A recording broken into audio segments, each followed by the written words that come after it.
Bonjour et bienvenue dans ce deuxième épisode d'AG d'Income. Je vous retrouve après 2 mois d'absence, mais sachez qu'à partir du mois de septembre, ce sera au rythme d'une vidéo par mois et que la prochaine est programmée pour la mi-octobre. Si vous ne connaissez pas du tout la chaîne, le principe, que vous ne me connaissez pas non plus, je vous mets tous les liens en bas dans la barre de description, le lien du premier épisode et de la vidéo où j'explique aussi le principe de la chaîne. En tout cas, le credo est simple. Mon principe est de raconter la ville de Sens pour essayer de la mettre en valeur et de partir de la petite histoire pour raconter la grande. Autre précision avant de commencer, vous allez voir un épisode sans montage parce que je n'ai pas de quoi monter, mon ordinateur se fait vieux, j'ai pas du tout de quoi faire du montage, c'est compliqué d'aller chez d'autres personnes pour le faire. Donc j'espère que pour le mois prochain ce sera possible niveau organisation.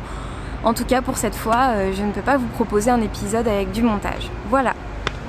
Je vous disais donc maintenant, on peut commencer, de parler de la petite histoire. Et la petite histoire concerne aujourd'hui mon école primaire.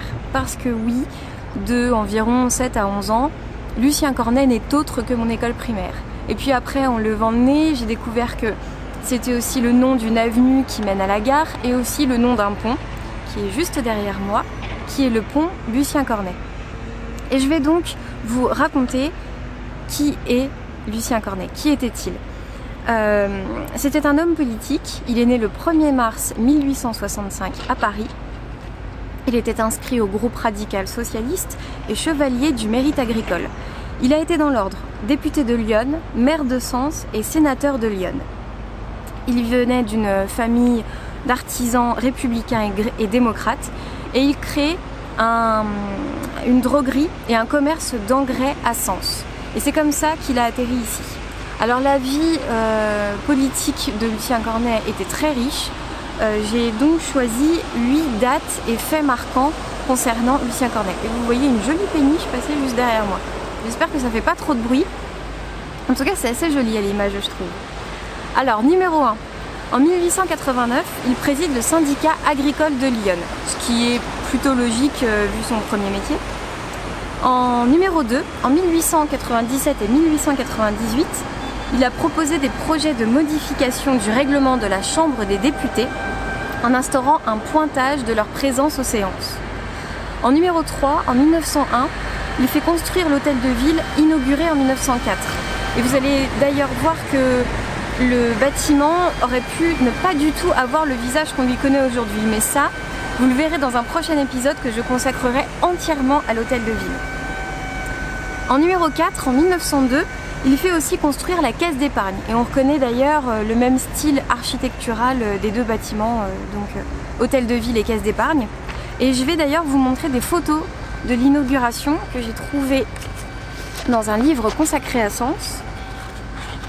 Alors, j'espère que vous allez quand même pouvoir apercevoir la photo de l'inauguration, c'est pas facile, de l'hôtel de ville. Alors c'est évidemment pas l'hôtel de ville, ici c'est l'église Saint-Maurice. Et ici c'est ce qui est devenu l'actuel pont Lucien Cornet qui a été élargi. Et ça c'est la masse de personnes qui s'est rendue à l'inauguration de l'hôtel de ville. Et juste au-dessus, c'est l'inauguration de la caisse d'épargne. Vous voyez, vous reconnaissez le bâtiment ici et toutes les personnes qui y ont assisté. Alors on continue avec le point numéro 5, je regarde mes petites notes en même temps. Numéro 5, les égouts à Sens, eh bien c'est grâce à Lucien Cornet. Et en numéro 6, l'enseignement des jeunes filles, c'est aussi grâce à Lucien Cornet.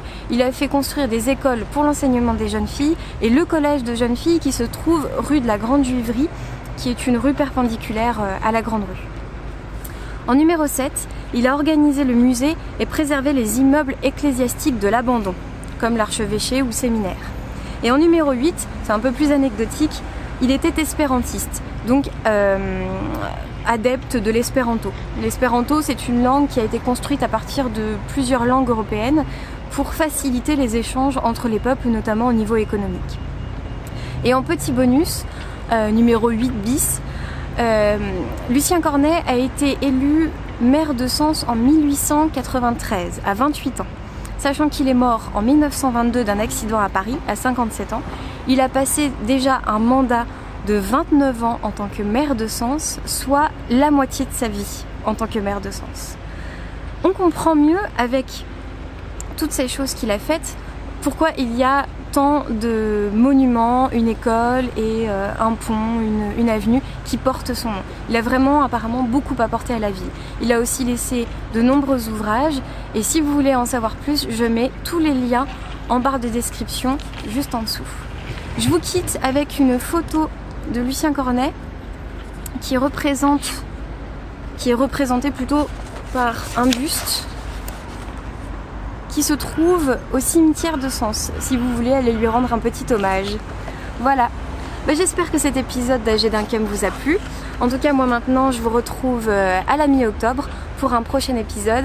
Merci encore d'avoir regardé cette vidéo et à très bientôt. Je vous retrouve sur Facebook.